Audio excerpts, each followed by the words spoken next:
एक बार दो गुंडे बीरू और जय एक छोटी बच्ची को किडनैप करके जंगल के रास्ते ले जा रहे होते हैं। अरे वाह, हाय, ये तो सेठ की इकलौती लड़की है बीरू।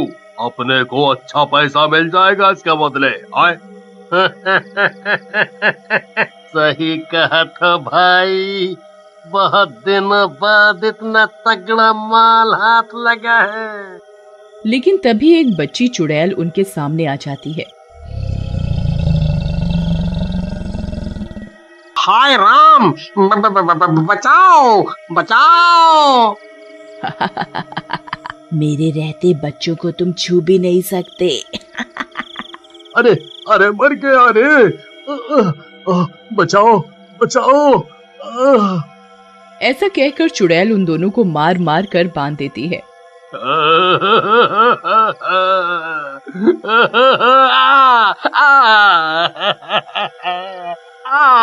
अरे अरे जेम्स बॉन्ड की अम्मा, ये तो बताओ तुम हो कौन? आए और हमें ऐसे कुत्तों की तरह क्यों मार रही हो? आए भला हमने आपका क्या बिगाड़ा है भाई?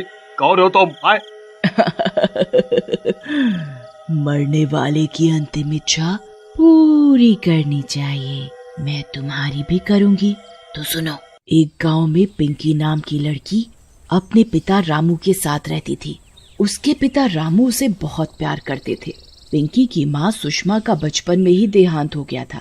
पिंकी को अपनी माँ की कमी अक्सर महसूस होती थी और वो रामू से दूसरी माँ लाने को कहती थी। पिताजी, आप दोबारा शादी कर लो ना, मेरी नई माँ आ जाएगी। नहीं नहीं बेटी, मैं और तुम दोनों अकेले ही ठीक हैं। तुम्हारी माँ की जगह कोई नहीं ले सकता, कोई नहीं ले सकता। लेकिन पिंकी की लगातार जिद के कारण वो दोबारा शादी कर लेता है। पिंकी की नई माँ का नाम कामिनी होता है। पहले तो कामिनी पिंकी को खूब प्यार करती है, लेकिन कुछ समय बाद पिंकी पूरे दिन घूमती रहती है यहाँ वहाँ। कोई काम धाम नहीं है क्या? चल घर के काम में मेरी मदद कर। फिर रोज कामिनी घर के सारे काम पिंकी से कराती और उसे भरपेट खाना भी नहीं देती, जिसकी वजह से धीरे धीरे पिंकी कमजोर होने लगी। रामू इन सब बातों से अनजान होता है और एक दिन रामू पिंकी से बोलता है, पिंकी, क्या हुआ बेटा? जब से नई माँ आई है अपने पुराने बाप को भूल गई हो? तुम्हारी माँ ठीक से तो रखती है ना तुम्हें? तुम बहुत पतली होती जा रही हो बिटिया। नहीं नहीं पिताजी, माँ मुझे बहुत प्यार से रखती है, मुझे भरपेट खाना देती है और मैं कहाँ पतली हूँ। आपने कई दिनों बाद देखा है ना, इसलिए आपको पतली लग रही हूँ। क्या चुगली हो रही है बाप बेटी में? वैसे किसी ने सही कहा है, जितना भी कर लो सौतेली माँ को लोग बुरा ही बोलते हैं। तुम भी ना क्या बोल रही हो? पिंकी तो तुम्हारी इतनी तारीफ कर रही थी। हाँ, तुम भी ना शक्की बहुत हो। कुछ दिनों बाद कामिनी की बेटी पैदा होती है, जिसका नाम चुटकी रखते हैं। अपनी बेटी के आने के बाद कामिनी का व्यवहार पिंकी के लिए और भी बुरा हो जाता है। कुछ साल बाद, तेरे से कोई काम ढंग से नहीं होता क्या? मेरे सारे कपड़े खराब कर दिए। पता है कितने महंगे कपड़े थे? तेरे भुक्कड़ बाप ने नहीं दिए। इस बार पिंकी से रहा नहीं जाता है और वो कामिनी से बोलती है, माँ आप इतना भला बुरा क्यों बोलती हैं? और पिताजी का इस सब से क्या लेना देना? ऐसा सुनते ही कामिनी को गुस्सा आ जाता है और वो पिंकी की लात घूंसों से पिटाई कर देती है। मुझसे जुबान लड़ाती है, दुष्ट। कामिनी की मार से पिंकी बेहोश हो जाती है। उधर कामिनी भी उसे उसी हालत में छोड़कर चली जाती है। एक दिन छुटकी खेलते खेलते बेहोश हो जाती है। कामिनी उसे डॉक्टर के पास ले जाती है। अरे रमेश, तुम, ये मेरी बेटी है, देखो ना इसको क्या हुआ, ये खेलते खेलते बेहोश हो गई है। डॉक्टर रमेश छुटकी को चेक करता है और बोलता है, मुझे लगता है इसकी दोनों किडनी खराब हो गई हैं और जल्दी ही इसकी किडनी नहीं बदली गई तो ये मर जाएगी। तुम जाओ और किडनी डोनर का बंदोबस्त करो। घर जाकर कामिनी किडनी डोनर के बारे में सोच रही होती है कि तभी उसकी नजर पास में काम कर रही पिंकी पर पड़ती है। अरे वाह, है तो सही मेरे पास डोनर, क्यों ना इसी की किडनी ले लूं। वैसे भी कौन रोकेगा मुझे, इसका बाप तो मेरी मुट्ठी में है और इसे तो मैं अपने झांसे में ले ही लूंगी। कामिनी रात में रामू और पिंकी को डॉक्टर की सारी बात बोलती है। बात तो ठीक है कामिनी, लेकिन हम डोनर कहाँ से लाएंगे? तभी पिंकी बोलती है, माँ मैं चुटकी को अपनी एक किडनी दे दूंगी, आप चिंता न करो, मेरी छोटी बहन है वो। पिंकी तुम चुप रहो, तुम कहाँ से किडनी दोगी? हाँ? पिंकी तुम किडनी मत दो, चुटकी मरती है तो मरे, कोई बात नहीं।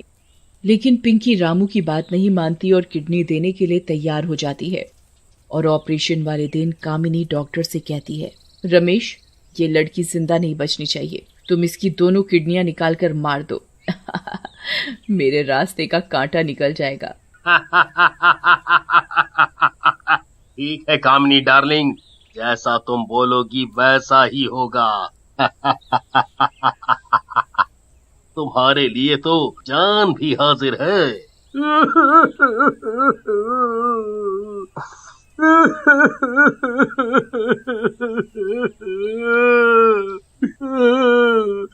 मैं शुरू से मना कर रहा था कि ये ऑपरेशन ना करवाए, लेकिन पिंकी ने मेरी बात नहीं सुनी।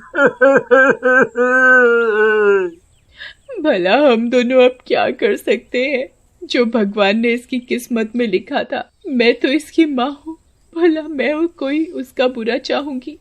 ऐसा कहकर वो दोनों पिंकी का अंतिम संस्कार कर देते हैं। कुछ दिन बाद जब रामू काम पर गया होता है, तभी डॉक्टर रमेश कामिनी के घर आता है। कामिनी, तुम्हारा नाम कामिनी नहीं बल्कि कुछ और होना चाहिए। तुम तो चालाकी में सबकी माँ हो, माँ। रमेश डार्लिंग, पिंकी को तो मैंने ठिकाने लगा दिया, बस एक मौका और मिल जाए, इस रामू के बच्चे को भी अपने रास्ते से हटा दूंगी, फिर तुम और मैं बस। तभी रामू वहां आ जाता है। मैंने सब सुन लिया है दुष्ट औरत, तुझे जरा सी भी दया नहीं आई उस बच्ची पर। मेरी बेटी की जान ले ली तुमने, मैं तुम दोनों की जान ले लूंगा। लेकिन जैसे ही रामू उन दोनों की तरफ बढ़ता है, डॉक्टर रामू को पकड़ लेता है और फिर दोनों उसे एक कुर्सी से बांध देते हैं।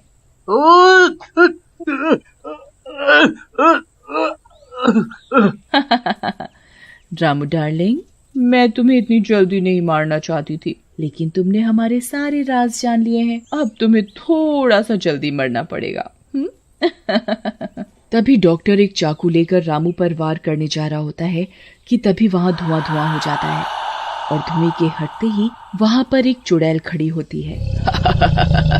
दुष्टों, मेरे रहते तुम मेरे पिताजी को छू भी नहीं सकते।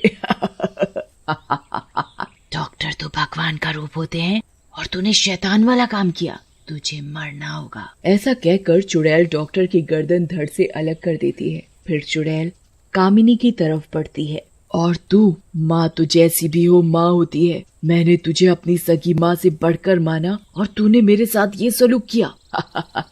जा, तू भी जा अपने आशिक के पास। ऐसा कहकर चुड़ैल कामिनी को भी मार देती है और फिर रामू को आजाद कर देती है। पिंकी, मेरी बेटी, मुझे माफ कर दे, ये सब मेरी वजह से हुआ है, मेरी वजह से। नहीं पिताजी, आप दुखी मत हो, शायद मेरी किस्मत में ये सब था, बस अब आप छुटकी का ध्यान रखना और उसके साथ वो सब मत होने देना जो मेरे साथ हुआ। ऐसा कहकर चुड़ैल वहां से गायब हो जाती है। दोस्तों, ये है मेरी कहानी और ये मेरी ही छोटी बहन है। चुड़ैल जी, आपकी कहानी तो बहुत दुखी है, हमरे तो आंसू आ गए आंसू, हमका माफ कर दो, हम दोनों अभी जाकर इसको इसके पिताजी को वापस कर देंगे। हाँ, वापस कर देंगे। इसी में तुम्हारी भलाई है, क्योंकि इस रास्ते में तो मैं खड़ी हूँ। इतना बोलकर चुड़ैल गायब हो जाती है।